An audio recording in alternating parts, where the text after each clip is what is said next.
Thanks for joining us again for another podcast of The Other Side by the 43rd Mission. We have an awesome guest today by the name of Joe. He's a lieutenant with a local law enforcement agency. Joe and I have known each other for quite a long time now, served together on the team for a while. And Joe, when you and I originally talked about doing a podcast together, you had talked about how you have a hell of a message on resiliency in law enforcement, number one, and some health challenges that you've overcome that were really inspiring to me, actually helped me a lot because I kind of use you as an example of, I'm not alone type of thing. So let's talk about some of that stuff. Let's talk about your career, the resiliency message that you have. Super excited to hear it because you've been through more than most that I know. Yeah. Tell us about it. Yeah. Thanks for having me. So I've been a law enforcement since I think March of 2001 is when I was hired. I was, on the way over here, I was thinking, wanted to be a cop. I remember wanting to be a cop from being like 4 or 5 years old, watching Chips. I know that's super hokey, but it's awesome. I was kind of a John guy. Kind of a cowboy, and he had the cool truck.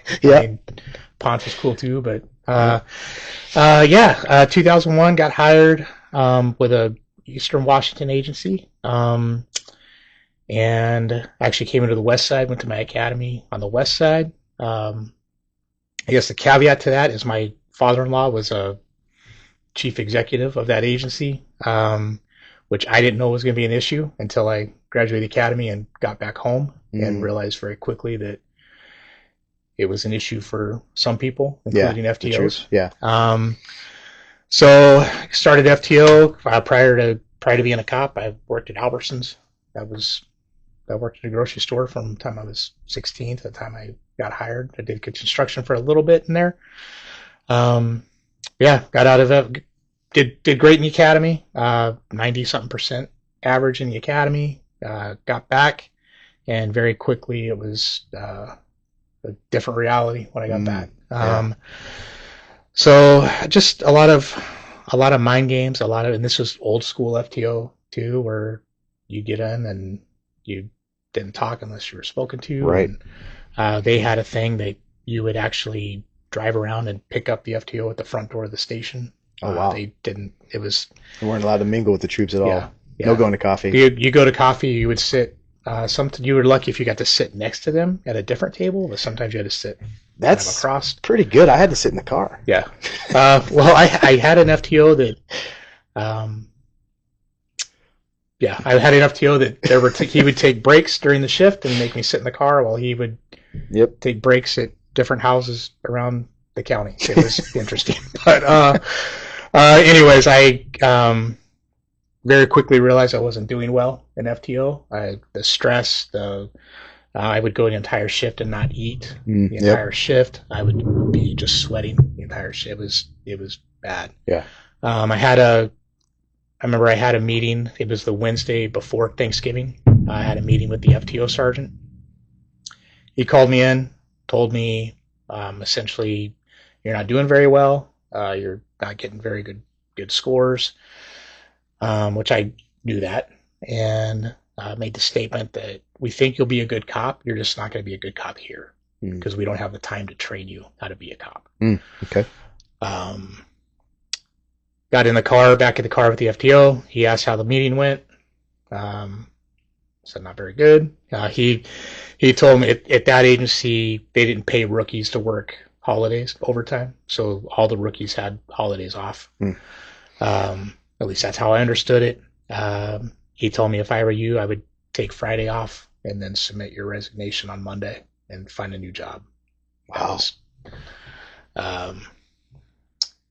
The FTO prior to him, my last night with him, when he told me he was passing me on to the next phase, he told me that if he didn't pass me on, there was no chance he would ever get promoted in that department. So that's how I went on to the next phase with that kind of hanging over my head. Because of who my father-in-law was. So I went in, actually resigned on that next Monday. I found a job with a tiny agency, northeast Washington, and I was a school resource officer. I was actually the only commissioned officer in that department. My boss was a commissioned reserve officer, and he worked part-time and I worked full-time. Wow. It was interesting. Yeah. But it was a very depressed economy. Meth was still a big thing. Right. I learned quite a bit there on how to kind of work by yourself and what can wait till later and what do you need to deal with right now. Right. I worked there yourself at that point. I was there for about a year and a half. That was a grant funded position, and the grant was expiring at the end of mid 2003. So I started dropping applications, looking around. This was before PST, so you had to apply directly with every agency. I applied around that area of the agency I started with and was getting nothing. My father-in-law's name kept coming up in interviews. It was odd. I ended up, my boss actually came in and dropped a recruiting pamphlet on my desk one day for Chelan PD. And so I told my wife, I said, I think let's give it a go. So I interviewed, came out number 2. They were hiring, I think, 3 or 4 at the time. We moved over. I was there for 2 months and experienced I was first on scene after a officer-involved shooting where an officer was killed. That was our wedding anniversary. My wife and kids were down in Boise visiting my parents. We can talk about that. Yeah, but later. It impacted you. It impacted me greatly. Yeah. Greatly. Worked through the summer. September, I started there in April of 03. September 03, City Council announced that they were getting rid of their police department. And I'm like, you got to be kidding me. Right. So went ahead and applied with the county because the county came in to take over policing services. We had to go through the whole process again. Went through the process, got hired with them. I was with them for just under 5 years. Loved it. It was amazing department. Any specialty you could think of, you could do. I got to fly in helicopters. I got on the SWAT team. I was a search and rescue. I did Marine patrol in the summer, high angle rope rescue. I was honor guard. It was anything you could think of as an FTO. But that was in 2008. The agency literally across the street, city agency at the time, paid I think $13 to $1,500 more a month. And we had stayed home. My wife was a stay-at-home mom, and I had some buddies who worked there for the SWAT team, and I went ahead and thought this makes sense to do, so I applied. That was August of 08. August of 09, I got off probation. September 09, that was when the economy. Yep, the second time. Yep. September 09, I get called in the chief's office, and they said, we're going to have to lay you off. The county I came from, they had laid people off, so they had no openings. So from 2009, got my first pink slip. 2010, I got a pink slip. 2011, got a pink slip because they were able to find money. People would retire. They would backfill. Gotcha. Okay. They would cut programs and not backfill. 2012, the city passed some type of sales tax that was going to save the city. I could kind of see that I don't think it's going to. So I think January 2012, I told my wife, I said, I can't do this anymore. We need to look. But you still believing in your calling. You're still believing in the mission. I did. I did until I started taking tests. And then I kept coming out like number 5 on a list of 10, number 6. And I'm like right in the middle of the pack. At that time, I was a gang officer. I was a SWAT officer. I was doing a lot of cool stuff and thought I had skills to offer. But there was a lot of self-doubt. Do I even know how to do this job anymore? What's wrong with me? Why am I testing so low? My wife and I, we actually started praying that if God was ready for us to move, that he'd put me number 1 wherever I was testing at, and then that would be that. That'd be your sign. Okay. I actually applied with my agency now. I actually forgot that I applied with them until I got the phone call the week before, say, hey, we were doing interviews. So I came over, interviewed. I remember I left. I interviewed with a Tri-City agency the week before. I came out like number 4, but they had like 6 openings. I interviewed with my current agency. I left. I remember I called my wife on I-5. I wasn't even to Cabela's yet on I-5. I called my wife. I said, I screwed up that interview. Take this one off the board. We're going to Tri-Cities. That was on a Thursday, and I got a call Monday morning from this agency and said, you're number 1. No we want to hire you. So I said, can I call you back? Came down and told my wife, and she said, what have we been praying? So I called him up and said, I'm coming over. Yeah. But can we do this quick? Because I have a letter right now saying that my position is eliminated July 31st. And that was in April, I believe. So they sped up the process. Because I had to drive over for everything, so they would double up appointments and things like that. Sure. And then I started here, I think it was July 12th was my first day. Wow. Here. So just under the wire. And that was in 2012. So yeah. And we met not too long after that, actually. Yeah. Probably. Yeah, because I got on the team January of 14. Yeah. Yeah.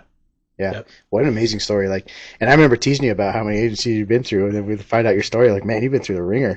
Well, it's just one after another that just the worst timing with economics and everything.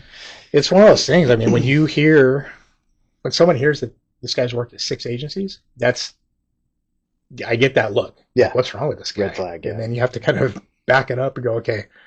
And actually, when I interviewed at this agency, the chief, he told me, he said, I'm not big on hiring somebody who's going to go chase the next big and best thing. And, I told him, I said, I've never been fired. I've never left instead of being fired. I've never left on bad terms with an agency. And I said, frankly, if I knew now, or if I knew then what I know now, I said, I wouldn't be at your desk. I would still be driving my patrol car in the county. In the county, yeah. Loving my life. Yeah. So I think we talked earlier, it's just kind of amazing how God moves and the faith that you still have. Yeah. That's pretty amazing. And now you found your home. Now you went through sergeant. Now you're lieutenant. Mm-hmm. It's pretty amazing. Yeah. So it's been a good ride. It's been a good agency to land at. I think with our kids, I think there's been a lot more opportunities over here than there was where we were living before. I remember you telling me that back in the day. One of the reasons why you wanted to look over on the other side of the mountains was some more opportunity and maybe more stability. Yes. We feel like that makes a lot of sense. Yes. Yeah. Well, good. And I think it's an important story of resiliency because I am not, a professional economist, but man, I'm sure worried about what I'm starting to see now. And are we going to go through that again? So that's a good message for somebody to hear. And finding your home, finding a place where you feel like you're a good fit, where you're welcome, so important because, the skills that we have, like you talked about, the skills that we have as first responders, the training, the experience, incredible people. Like you probably have opportunities to find a home if you're not comfortable where you're at, or if it doesn't work out, or if things go down economically or whatever, it's not the end of the world. You're a valuable worker. You're a valuable person. So it's awesome. I think some of the stuff I took away from that, I learned a lot. I tell people I've learned a lot about what good leadership looks like by working with poor leadership. Yeah. I've had some very good leaders too that I've worked for, but one thing that sticks out in my mind with the layoff thing, because I remember I literally was a month off probation. Yeah. And I got called in and they told me this. And I remember I came home, I was working day shift because we rotated shifts. So I was on days for that period. I came home, Katie's at home, and I said, I'm getting laid off. And she thought I was joking. Because sometimes I would make a joke or whatever about that, which in hindsight is not very funny. But I told her no. I just got called in the office and this is what's happening. And her question was, how? I don't know, but that's a good question. I'll go find out. So I went back to the office and I walked into the captain's office and I said, sir, I don't understand how this is happening. Because I know when they brought me in, I laid out. I said, I don't know how this can happen because I looked at it economically. The amount of money that has been put into getting me up to where I'm at with my skills and abilities is a couple $100,000 easily with SWAT and all the other stuff that I've done in my career. And so I asked him, I don't understand how this happened. And he had an old school ledger book on his desk. And I remember he turned her around and he pointed. He said, "Do you see this number right here?" And I said, "Yeah." He goes, "That number is you. And this number up here, or this number over here, doesn't cover this number right here." And I walked out of his office and I thought, that's all I am is a number. Yeah. I'm a number to this guy. Mm-hmm. That's it. An overhead problem. Mm-hmm. So that right there was like, I will never treat an employee. If I'm ever in a position like that, I will never treat an employee not like they don't have a family. They don't have things that affect them. Yeah. Yeah, you have to give bad news to people, but you have to always remember there's more to what you're seeing than what you're seeing across the desk in that uniform. So I remember that was a huge lesson, and that just the pain that brought, because I was just not valued deep. At all. No, not at all. Yeah. Yeah. Yep. Yeah. And I think that's really good advice for, leaders. I don't know what you think what would you say one of your highest quality of a leader is? For me, it's caring about people. Mm-hmm. And it doesn't sound like you felt cared about. Yeah. Yeah. I have one sergeant, when I was working at the county that, he's been a mentor. He is, I guess the image of what I see as a good leader. And I cry sometimes, so I might cry. It's all right. But my fondest memory of him was he came over. We had some training when we lived in Chelan. My kids were little. My oldest was like 4, I think, at the time. And Katie had made dinner for everybody at our little tiny apartment. And so there was like 6 of us, I think, there from the SO. And we're sitting there eating dinner. And I looked over, and Mike, my sergeant, is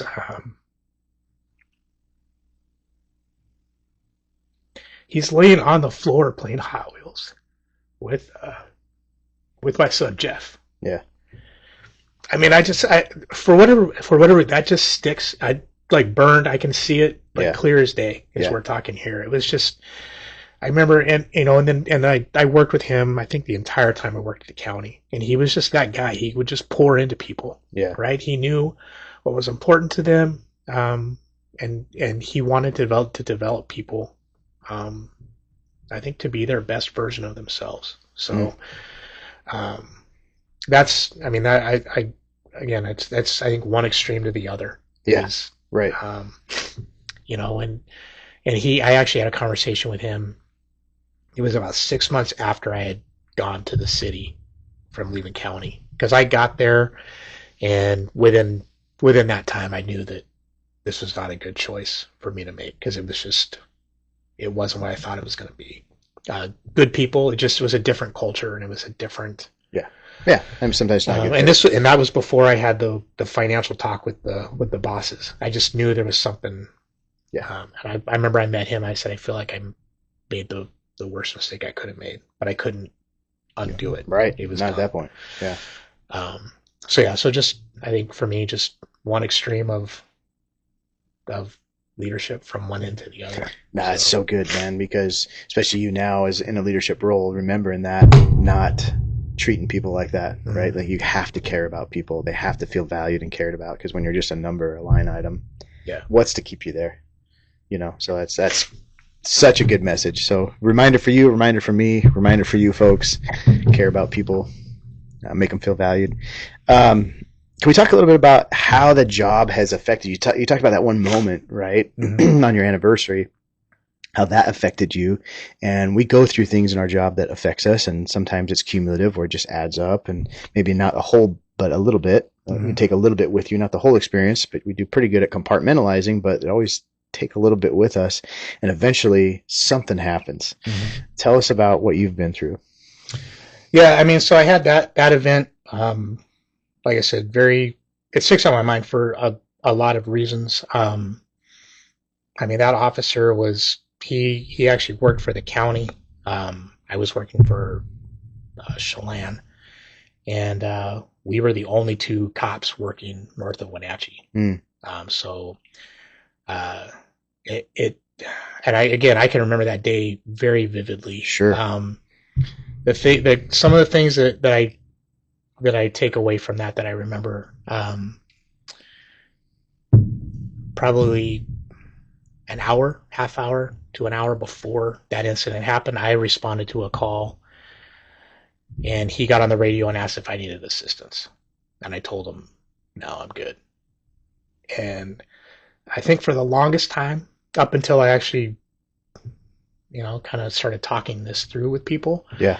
But you got to get that too. Yeah. For the longest time, I had that guilt of, if I had said, yeah, why don't you show up? Yeah. He wouldn't have made that traffic stop. But it's one thing, I don't know. Maybe he would have. I don't know. Right? There's that that kind of sticks in my head, and that guilt that goes along with that. Yeah.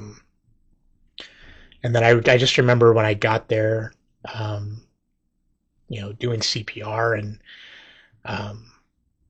it just felt like hours. It felt so long until somebody else showed up. Just that feeling of just being alone. Yeah. And not knowing. I mean, I knew how to do basic CPR. That's it. But I mean, it's one of those things. It's, in hindsight, it was done when it was done, right? But I didn't know that. And, yeah. And being still a very young officer, I was not prepared for walking into that scene. Sure. I don't know if there's anything that can prepare you for that. No, but we're not taught how to deal with that stuff. Like tactics, medicine, first aid. Those are the things we're taught. The decisive factor action items we're taught.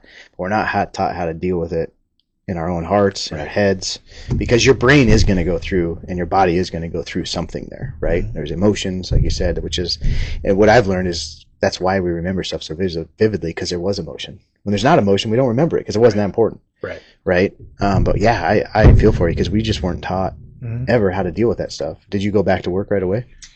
I'm trying to think. That was on my Friday. So, like I said, my wife was in Boise visiting my parents. It was our wedding anniversary. I drove to Boise that weekend. We came back that next week. We had the funeral, and then I came back to work, I think, the day after the funeral. Yeah. And I still remember my first code run after that. Luckily they put me with another officer for that first shift, because I was completely ineffective after driving code, because the last time I drove code was to him. Sure. We drove code, and I'm so thankful that it ended up being a nothing call, because I was locked up. Yeah. But I couldn't let people see that. Right. But I was. And we didn't talk about it. No, you did not talk about that at all. If you talked about it, there was a problem with you. There was something wrong with you. Yeah. So I had a week. I think I had a week and a half off between that incident and coming back to work. I talked to State Patrol psychologist the night of. And then I talked to the same psychologist, I think, probably about 3 or 4 months later. I think he showed up just to do a follow-up. Jeez. But that was because my chief, I guess, asked him to do a wellness, but I didn't know that that's what it was. I thought, again, I was young. I was very naive. Yeah. I didn't know that my chief had wanted to do a fit for duty exam on this. So I talked to him again, and he said, "No, you're fine. He's good." I think the chief's heart was in the right place. Sure. I think maybe a little front end loading people on what he was doing. But I mean, if you think about the way we've changed now, and I know your agency does this really well, works with ours, and where we might do a critical incident debrief that night, a critical stress management, and then some follow-up, some peer support. None of that. No. We didn't have any of that in the very beginning, because we know what you're going through now is mental. There's some mental, emotional stuff. There's physiological things happening in your body that is just the way the brain works. We're not broken. We can talk about this stuff, right? The movie reels and the flashbacks, all that stuff is exactly what we're designed to do. It's just, that's why we're doing what we're doing today, to talk about how that is actually what happens. And it's okay. It doesn't mean you're broken. It's okay to talk about it, right? Right. And we just didn't back then. So from my experience, it just kind of cumulative built over the years, more and more of those things. We learned how to cope, but we didn't really learn how to heal. Yeah, I think coping is you learn how to put in a file. Yeah. You put it in the file and you close that door. Yep. And then the next critical incident, you open that up, put it in the file, close the door. So that was in 2000. That was in 2003 that happened. And then I worked. Gosh, I think it was 2020. 2020. I remember I was on a SWAT call out. So several years of calls and. Oh, he's been doing high speed stuff for a long time. Yeah, you've bad stuff, right? Yeah. But you file it, you put it back. And I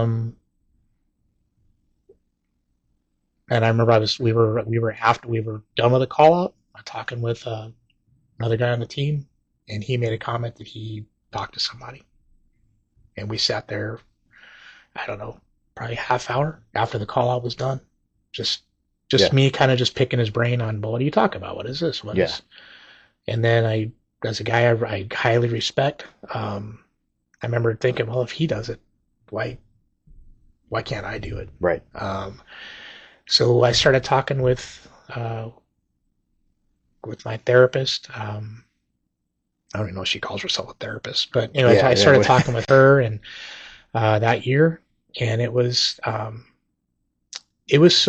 bad that that incident, I could not even talk about that incident without, literally going back there. Yes, and experiencing it again emotionally. The smells, the things that I was hearing that didn't know I even heard while it was going on. And she does the I don't know. Yeah, the EMDR or something similar. Yes, yeah. That blew my mind. Yeah, because it was. There were times that literally it was like I was 100 feet above the scene, watching the scene. It was crazy. Yeah. But I'm seeing it in full color. I'm seeing me. I'm seeing him. Yep. I'm seeing, smelling it, other people. Yep. That incident, one of the other things that sticks in my mind, that I didn't mention it, hearing a citizen get on the radio and ask for help. Again, that's something that I was not prepared for at all. That completely threw off any kind of game plan I thought I might have when I heard that. Yeah.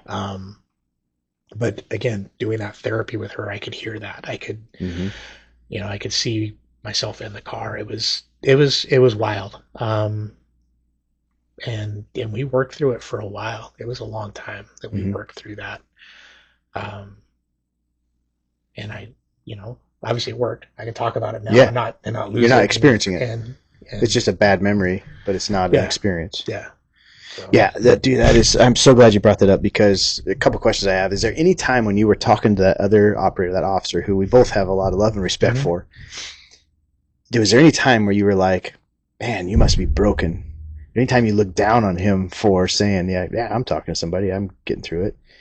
Not at all. No. Not at all. Of course not. Me neither. And that's why we're trying to do what we're doing, is because the more we talk about it, the more normal it becomes. The more we realize stories just like yours, and I have some similar too, where I was like, that's awesome. That inspired me to go do it. Not what we all thought. Like, they're going to think bad of me. They're going to think down on me. They're going to think I have a problem. It's like, no, not at all. Because what you experience is exactly some of the things that I've experienced, and what I've learned is that, you have to go through that type of therapy, which I fully believe in. I've had people call it, they've sat in that chair and called voodoo magic. They call it whatever you want to call it. That's what Brian said. It was, yeah, Brian said voodoo magic. It is. You don't expect it. But what I tell people is, when our brains go through something with high trauma, which has a number of different factors and is different for everybody. It could just be, high emotion, low control, or whatever. it imprints and it has a hard time breaking off the emotion from the experience. And we just don't know naturally how to do it. So like I said, I don't know if it's a therapist, counselor, whatever they call themselves. It's people that are professionals that help us figure out how to unlock that stuck portion where the emotion is stuck to the experience. Mm-hmm. And you talked about how you file it away, right? And so did you experience or have you ever experienced when you open up the file cabinet because of a new experience and then all the other files come out too, and now you're dealing with that? Yeah, I remember you'd have those times where you're like, I don't know why I'm mad right now.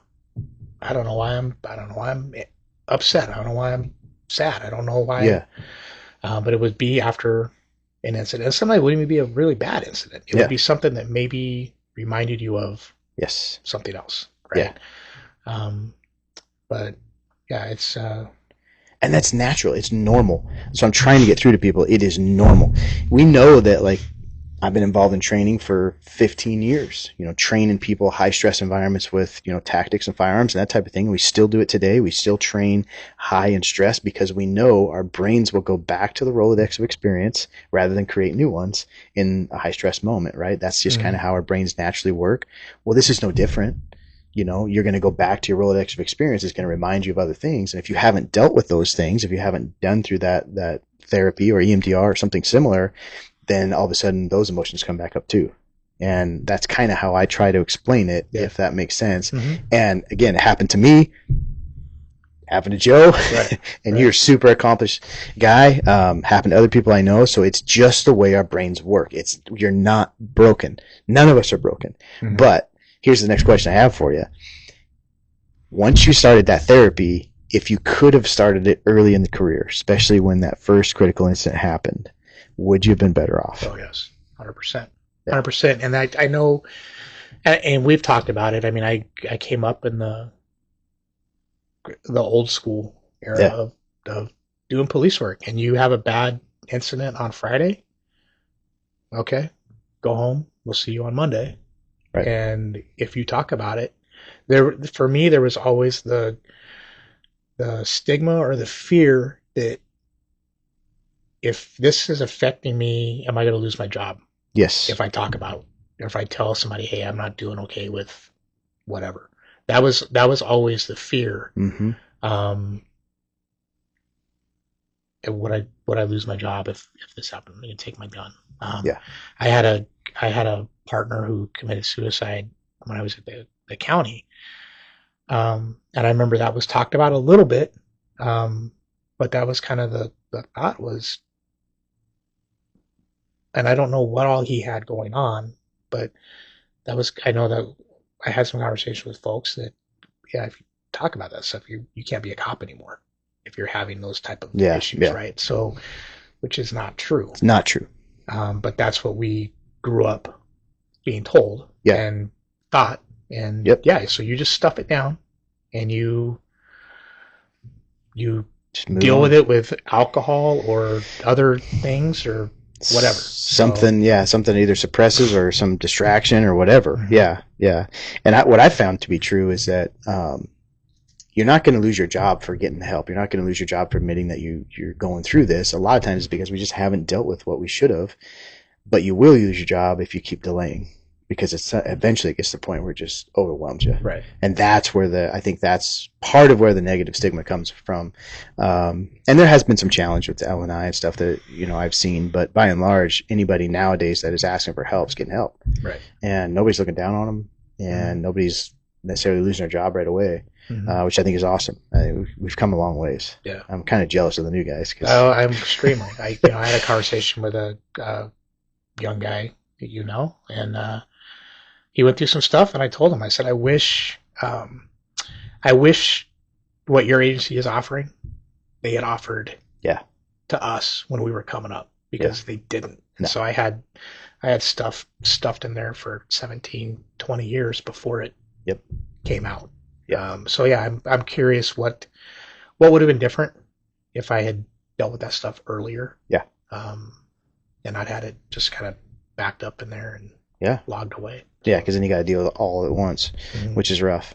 I've told this story before. I literally had a lieutenant during a pretty bad incident tell me, stuff that one in the treasure chest and pull it out when you're 60. And he wasn't kidding. Right. That was how we dealt with stuff, because he was like, "Ooh, you don't want to revisit this." Mm-hmm. And the real answer is, actually, we should start dealing with this now so we can move on, get it behind me, and I'm better, off for the next call. Yeah. Next phase of my life. But awesome story. Thank you for sharing that. Thank you for being vulnerable enough and to admit that stuff, because I think the more we talk about this, the more we realize, like I said, you're not broken. Mm-hmm. Nothing's wrong with you, right? It is a process. It's just like it's a process that's been overused. And I use the analogy of a race car all the time too. Like, you're in a race car, you're flying around the track, you're going to have to replace some brakes. You're going to have to do some maintenance because you're just overusing them. It's not that they don't work. Right. They're just getting wore out, and we got to refresh it. We got to work on it. So thank you for that. Yeah. One of the things that led me into this whole environment of wellness and journey is when I realized that there was physiological responses to the mental and emotional stuff that we go through, literal physical reactions in my health. And you and I have experienced some, different and pretty a lot worse, but are you comfortable telling us about the physiological problems you had with your heart? Yeah. Let's talk about that. So March 3rd, I believe, first Saturday in March of 2023. I had flown down to Phoenix to see my daughter, who was in college down there. We were going to go to a Mariners game. Mm-hmm. So I worked. I worked the day before. I worked day shift the day before. My wife and I, we went to Topgolf that evening with some friends and family, and I just was feeling off. I remember telling my wife I feel off, but I couldn't tell you what off was, right? But I was extremely irritable to the point that my wife pulled me aside and said, "Stop being an ass," because I was just not being nice. We got some food and some drinks. I don't think I ate anything. I drank maybe half a drink. We left there and went home. I got on the plane the next morning at like 5 o'clock and flew into Phoenix. Got to the game. I think it was about the 7th inning. Somewhere around there. Started kind of getting some low back pain, which I had back surgery. So I was thinking, I'm sitting on hard plastic seats. That I understand that. And so got up and kind of walked around my daughter, and then we went back, sat down, and then I remember I started getting tingling in my fingertips. My fingertips started tingling, and then my forearms, both my forearms started getting, felt like when you do heavy curls and your forearms start to cramp up. Mm-hmm. It felt like muscle cramps in my forearms. And I was thinking, okay, you're tired, you're out late last night, you had an early flight, you had very little sleep, you haven't drank any water today. Mm-hmm. You're in 70-something degree heat, wearing jeans and a t-shirt, and you're probably dehydrated and you're tired. They're just excuses. Yes. So we started. I told my daughter, I said, hey, I hadn't even checked to the hotel yet. I said, hey, let me go to the hotel. I'm gonna take a nap, and then we can go out later tonight. We started, and I laugh because of how wired we are as cops. It's just, we're walking out of the stadium, and these symptoms are going on. I don't know what they are, but I know something isn't right, but I'm thinking it's heat exhaustion or whatever. As we walk out of the stadium, we pass a fire unit, an aid unit at the front gates. 3 firefighters standing there. And it crossed my mind, dude, there's something going on with you. You should go talk to those guys. And then, without missing a beat, the other voice came in and said, dude, you need to drink water. You go over there, they're going to give you an IV, and then they're going to laugh about the cop from Washington who couldn't handle the heat and needed an IV. Right. So we continue to walk, and I remember I had to stop and bend over and catch my breath. Oh. I think 2 or 3 times walking through the parking lot. Again, I was trying to rationalize it. I'm like, okay, it's your allergies. It's messing with your asthma or whatever. That's what it is. We got in the car. I had my daughter stop so I get some water. I go into the store to get water. I can't punch my code into the machine. I could see the numbers, but I physically couldn't get my fingers to hit the right numbers. The lady behind the counter looked at me like I was high or drunk or both. Stolen card. Yeah. So I got back in the car, downed this water because now I'm getting cotton mouth really bad. We're driving, and I start getting a pain in my jaw, and and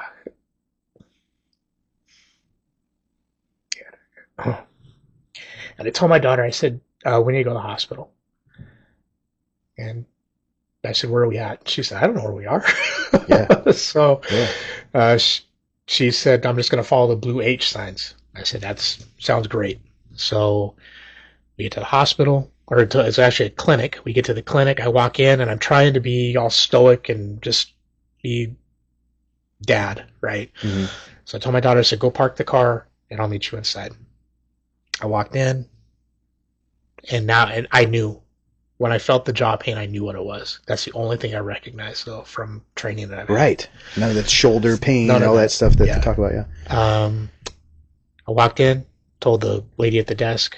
It was, in hindsight, it's funny, because it was like out of a movie, because she's at their computer and doesn't even look at me. She goes, hello. I said, hi. She goes, what's going on? And I said, I think I'm having a heart attack. And she said, okay, I need to see your insurance and ID. So I think I just threw my wallet at her and said, here you go, because I couldn't manipulate anything. She gets me checked in, and the nurse comes over immediately and says, come here. So she walks around the corner. As she walks me around the corner and hooks me up to the EKG, my daughter is now coming in. She's on the phone with my wife. My wife is still here. Yeah. And she says, she's telling my wife, there's something going on with Dad. I don't know what's going on. And as she's saying that, the doctor comes over and says, you're having a heart attack right now. So that's what my wife heard on the phone. My wife was actually in Michael's, I guess, shopping. And she had pillows. She was getting throw pillows or whatever, because she didn't have enough throw pillows. Yeah, no, never. She says her first thought was, well, do I buy these pillows?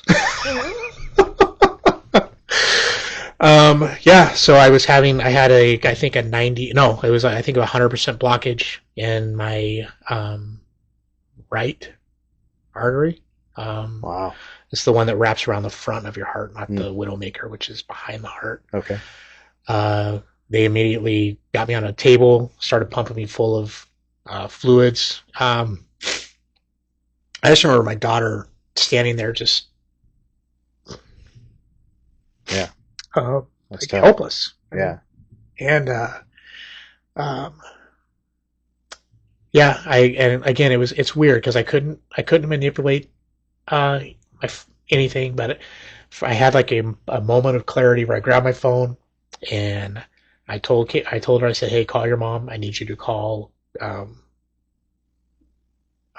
buddy Adam and have him come over and take care of the dogs, take care of the house. And then I handed her my phone, and I pulled up a contact of a guy that I used to work with that retired down there. And I said, call him and tell him what's going on. She's never met him before. She doesn't know him. Wow. But she did. And I was then transported by ambulance to the hospital. The ambulance trip was interesting. The guy gets in, and he's a former military paramedic or something like that, but he comes up and trains with Medic 1 a couple times a year or something like that, so he knew Medic 1. I remember sitting in the back of the ambulance, and he leans forward and he says, just a minute, and then he's talking to the driver and asks the driver if she's ever drove code before, because she's a brand new medic. Oh, great. Great. So he's next to me, kind of coaching me through, hey, stay cool, and then yelling at her to clear the intersection and not hit that car. Yeah. So I got stuck in the FTO ambulance, I guess. Mm-hmm. Yeah, they got me to the hospital, got me into the cath lab, and I would say within a half hour, I was out. you're awake for that the whole time. Oh, really? Which is kind of a trip. They're going through your wrist. And I tried to. I think part of the job is we have dark humor, right? Yeah. So I remember when I'm on the table and the nurse came in and she rips the pants off and she's like, I got to prep you just in case we have to go through your groin or whatever. And so she's got the shaver doing her thing. And I said, am I going to get dinner out of this at least? So, so they did the cath. Like I said, it was 100% blockage.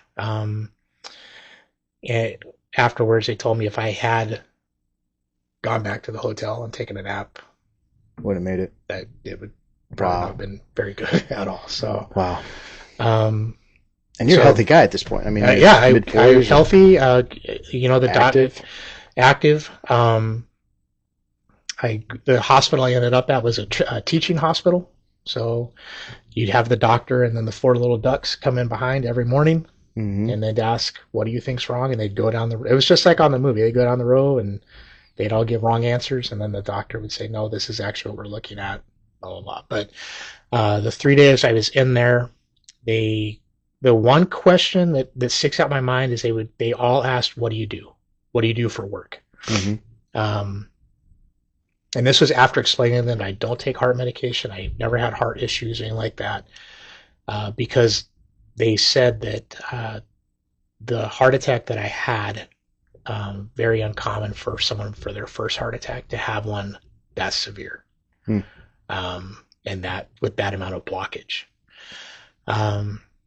Anyways, going back to that, when I would tell them I was a cop, I remember just watching their face. It was kind of a smirk, and it wasn't like a smirk like, this is a pig or whatever. It was like a very knowing, like, yeah, I'm not surprised. So we ended up we stayed in, I think, Phoenix for about a week. Came back, and then I was off work for, I think, 6 weeks. And that was, I think that was probably, I've told the story, like the in the middle of the heart attack, going through that is probably the most scared I've ever been in my entire life. And I've done stuff on this job that is very scary, but at least we kind of have control of that situation to an extent. Yeah. I can stop. If I need to stop, I can stop, right? When you have no control and your body is doing whatever it's going to do and you're just kind of along for the ride. I remember being in the clinic before I got on the ambulance, everything kind of fading out, like all the color fading out. It was like seeing things in black and white. Wow. I remember looking at the monitor, and it was like 190 over 112 or something like that, or 120. It was these huge numbers that didn't make sense to me until I realized that was my blood pressure. Yeah. Health up to this, healthy. My blood pressure was in check. I didn't take any heart medication. Never had any heart issues ever. But the medical students and the doctors are all like, "Oh yeah, that makes sense." Yeah, so clearly there's somebody who's had issues before. Yeah. Got back 6 weeks before I could get into the cardiologist. That was probably the second scariest part. Was that that not knowing? Oh yeah. I remember I went through and like recrafted my resume and started kind of reaching out to other folks that I knew that have retired younger, and because I didn't know if I'm gonna be able to go back or not. Right. And I know I met with my doc that first week, my primary. That first week, he came in, and I remember he walked in the room. Katie and I are sitting there, and he just stood there for probably 20, 30 seconds and just stared at me. And then he said, "I have no idea how this happened." He said, "I've been going through your charts, trying to see if I missed something." He goes, "I can't find anything. I don't know." So now I'm in that in-between purgatory period or whatever. And actually, Katie called Gilday when we were in Phoenix. And he said, "I'm going to set you up with the best cardiologist. So we got in with her. Really makes you feel old when your cardiologist is the same age or younger than you are. But she came in, very cool doctor. Again, one of those doctors that when you ask a question, she actually stops what she's doing and turns and looks at you. Mm-hmm. And won't answer it completely, and doesn't answer it, even if it's probably a dumb question. She doesn't make you feel like it was a dumb question. Mm-hmm. Yeah, she said it was just it's a piece of plaque that broke off, and where it got blocked, there's a sharp turn, and it got caught in that turn. She asked me what I did for work. I told her, and she just kind of nodded her head. She asked how work was going. I told her I haven't been back to work since it happened, and she goes, "Why not?" I said, "Because I was told I couldn't go to work." She goes, "No, you're fine. Go to work." Oh. I said, "Okay." And then first she asked about workouts. I said, "I haven't been working out," she goes, "No, work out. You're good." And then she asked about work.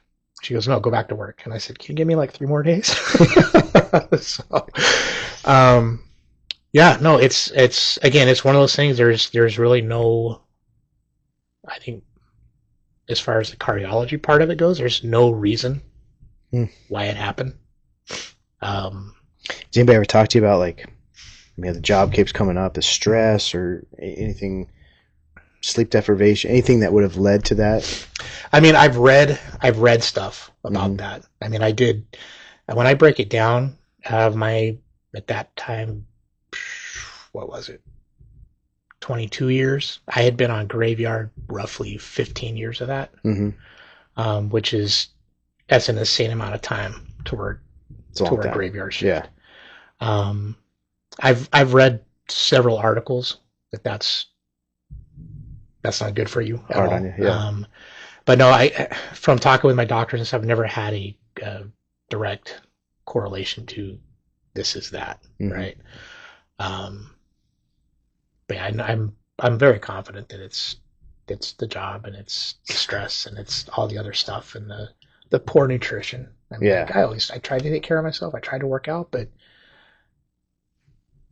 I ate junk just as much as everybody else did, and the multiple energy drinks a night. And at 3 o'clock in the morning, what's open, what's available, if you don't pack ahead of time, Yeah, no, I struggle with that too, especially with the guys I work with, trying to get them to pack ahead of time or eat healthy or stay away from the caffeine and the stress and the sleep deprivation and all that stuff. Yeah, I think there is a cumulative effect.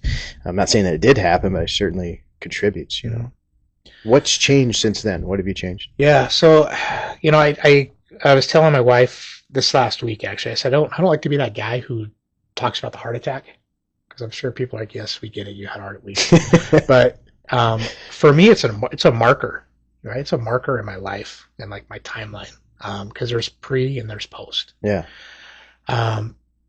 Post heart attack, I mean, I don't think my diet has really changed a whole lot, because I really didn't eat a whole lot of red meat.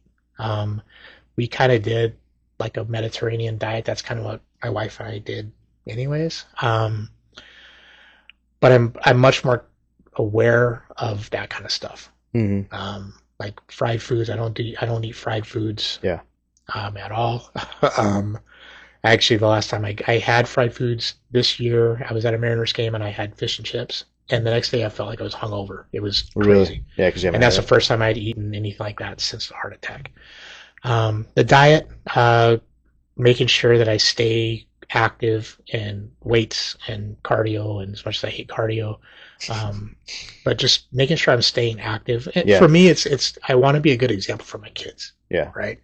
I don't want to be that retired guy that is the old retired fat guy. Yeah. Right. Yeah. I want to stay active. I want to be healthy. I want to be around. I want to be around for them. Yeah. Right. And you see the statistics are I think it's 2 years or whatever after retirement is when we decide to be done. It's because that's when the treasure box opens, the file cabinet opens back up. Right. And we haven't dealt with it, and then all these health problems, and it's terrible. Yeah. I'll say this. Afterwards I was on I think 6 medications. I'm only on 2 now. One is for a cholesterol, which is for the stent. I had 2 stents inserted. So one is for the cholesterol, and the other one is for blood pressure. And then, so I was able to clear the rest of those off just by doing what you're supposed to do, working out. Great. When I had my year in check, when I had my first year checkup with my doctor, she came in the room. It was actually cool. She came in the room, and she said, "Hey," she said, I was having a really crappy day until you came here." Oh. She said, "Normally with my job, when I have patients who have the heart attack that you had, their mantra from that point on is, well, I'm just going to live my life, and whatever happens, happens." Really? She said, "But I can tell that you're not that person." She goes, "You're not letting this define you or define how you're going to live your life."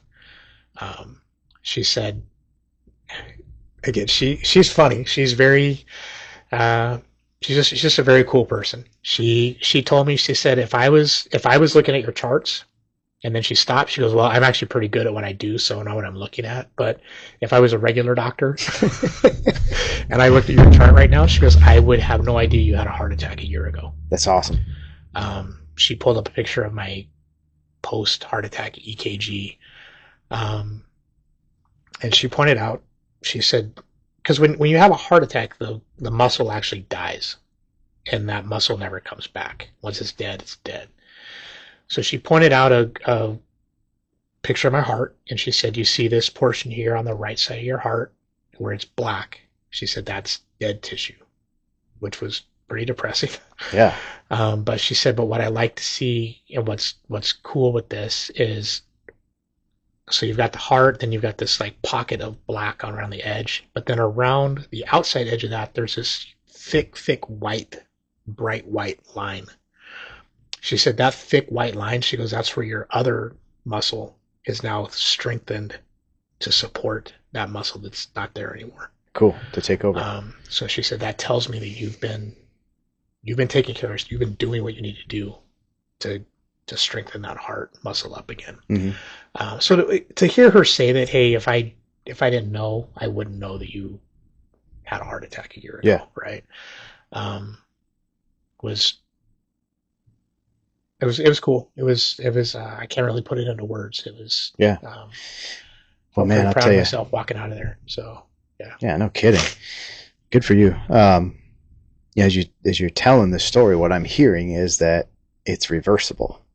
Mm-hmm. Right? I mean, even if you don't have a heart attack, your health is bad, you're a first responder, stress, stuff's dealing with you, might feel out of control. Start taking control of the things like we talk about, health and wellness. Take your body seriously, and you can get better. Mm-hmm. Like, and you, even after a heart attack, you got better. Yeah. You get better off. So that's awesome. Awesome story. Well, buddy, we've written down some things we wanted to talk about. I think we've hit all of them. Is there anything that we haven't talked about that you wanted to mention? No, I mean, I think the one thing I would say is just to young cops and older cops too, right? Is it's okay to not be okay, right? Yes. I think for a long time we were kind of sold a bill of goods, and it's not. Mm-hmm. It's all right. Just find somebody. There's a lot of people out there that want to help us out. Yeah. And they want to do what's right for us. Right. So right. Yeah. That's such a good message. It's okay to not be okay. It's okay to take a time out every now and then. Yeah. Take care of yourself. So it's great advice. Well, I appreciate you. Anything else? No, I think I'm good. Man, I appreciate you coming on. Great Thank to hook you. up again. Great to see you. Thanks for watching. As always, like, subscribe, and hit that notification button is what I'm supposed to say. I appreciate you supporting the channel. So appreciate you listening to our stories. Share it with others if you think it'll help them or first responders or anybody in high stress. So again, thanks again, and we'll see you next time.